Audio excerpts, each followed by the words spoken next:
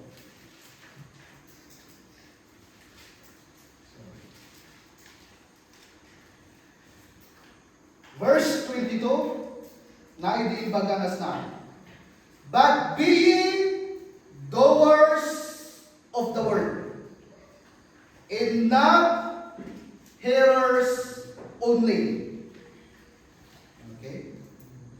And not hearers only, deceiving yourselves. Be ye doers of the word, not hearers only. This is an encouragement to each every one of us. Be ye doers of the word, not only hearer. Second, nakita tayo. Makita tayo dito eh. Agsublay tayo ijay Joshua.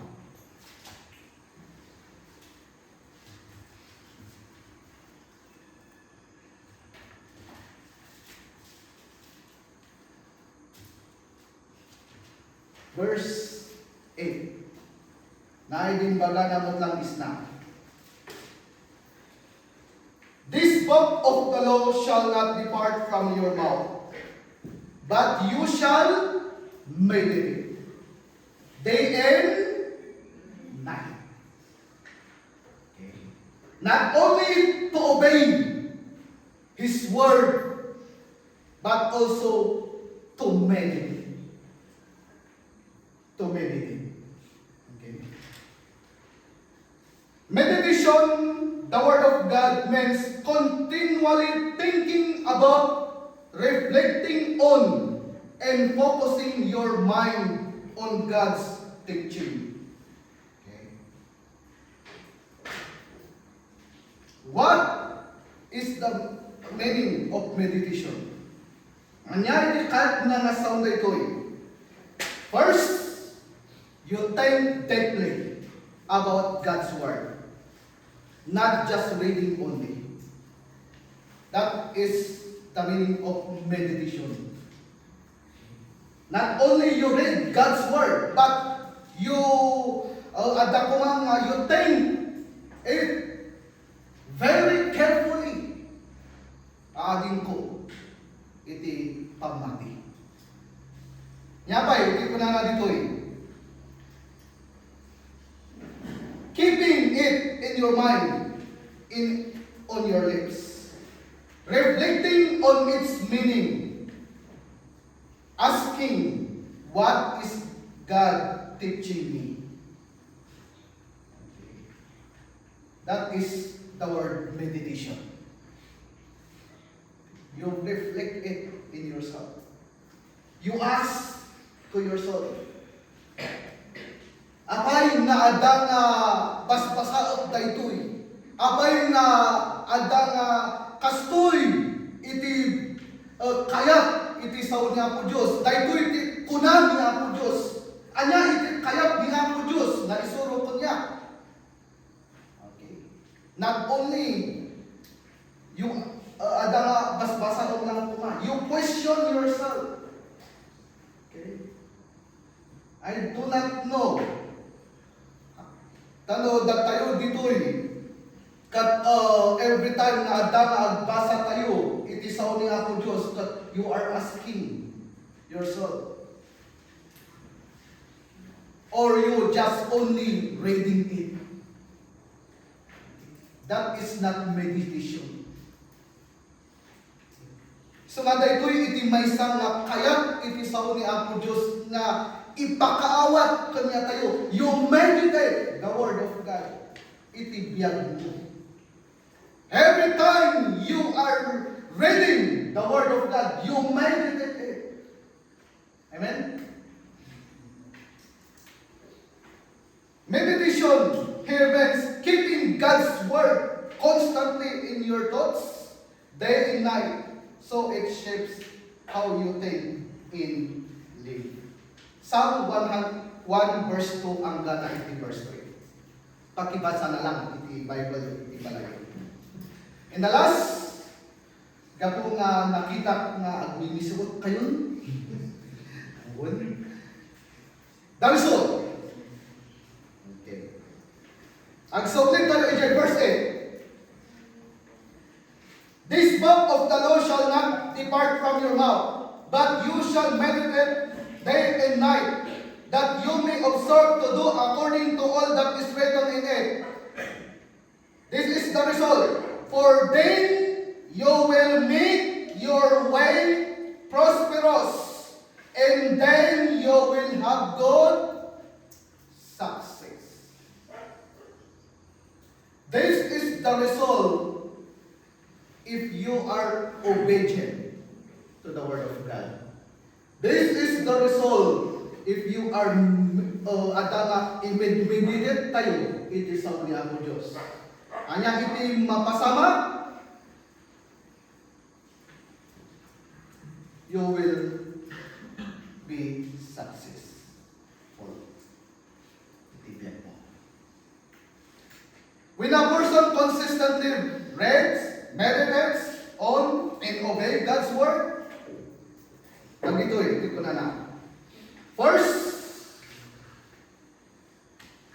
you are guided in the right direction. Daytoy iti bunga. Daytoy iti maaramid iti adala panagtunog iti saw ni Apo Dios. Panag-meditate iti saw ni Apo Dios. Iti bunga na daytoy kat idalan na kangay iti gusto nga pagnaan. Asday, ngaan ka nga mayaw-awan to. Ngam tanuhan ka nga agtunog or managtunog iti saw ni Apo Dios. Awan iti time mo, iti saw ni Apo Dios, iti biyag mo. Maidalan ka iti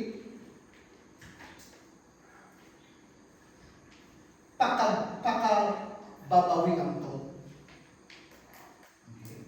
Maidalan ka iti adda nga dongtong to ti tiyempo.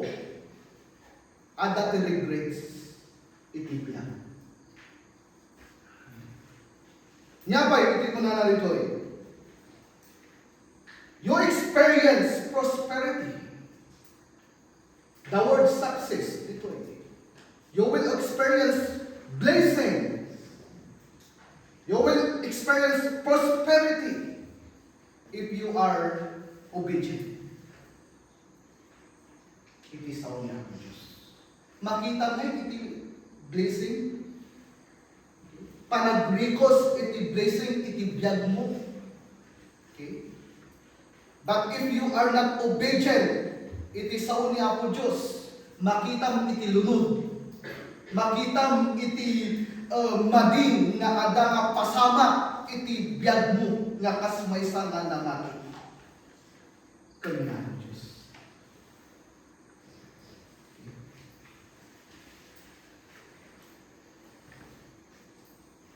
Success here means living according to God's will and achieving what is right and good, not just worthy achievements.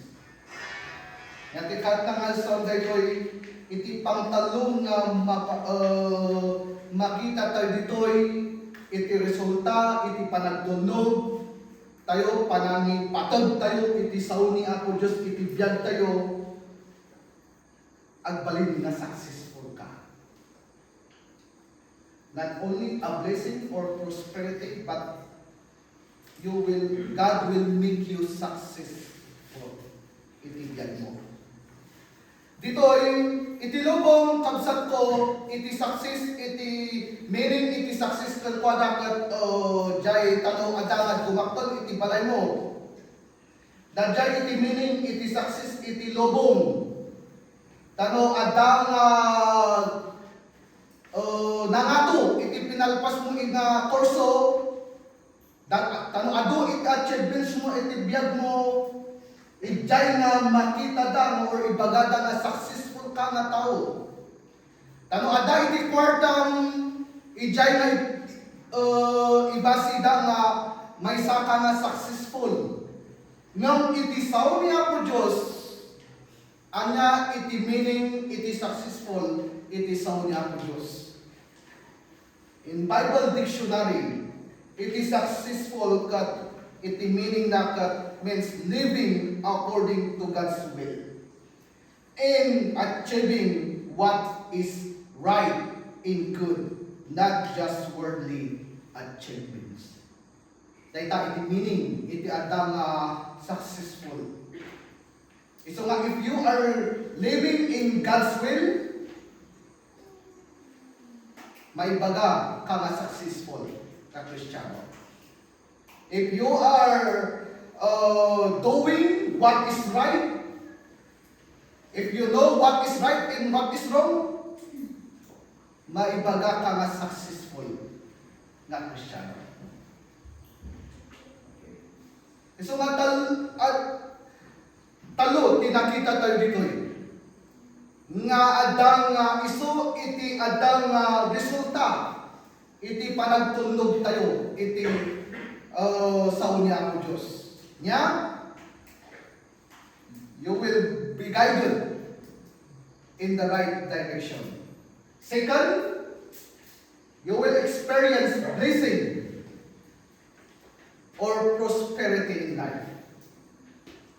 And the third, the word na success.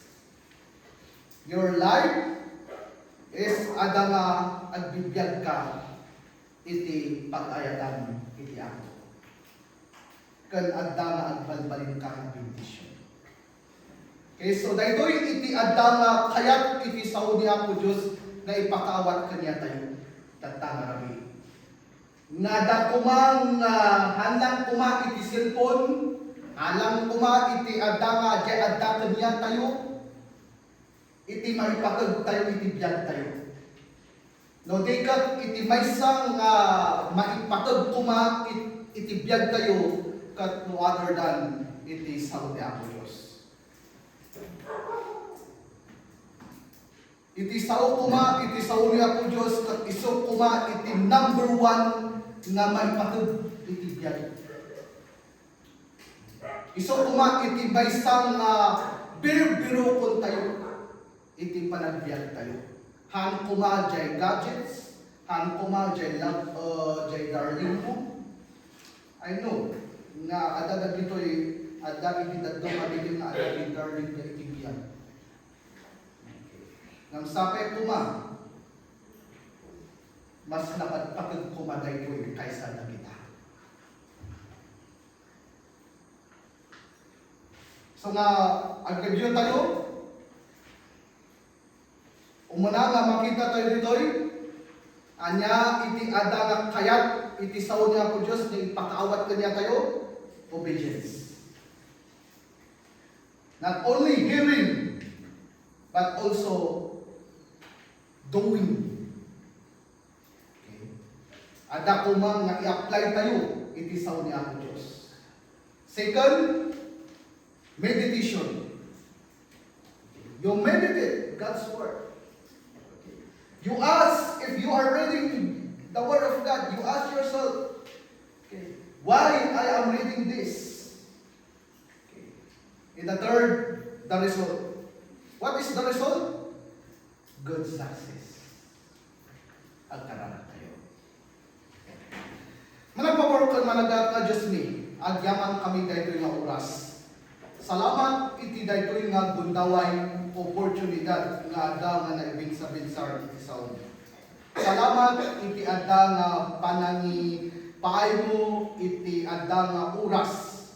Tano ada nga mabinsa-binsar iti kinaimportansya iti ada nga panagbasa iti saon ni Apo, saon Apo iti tunggal baysa.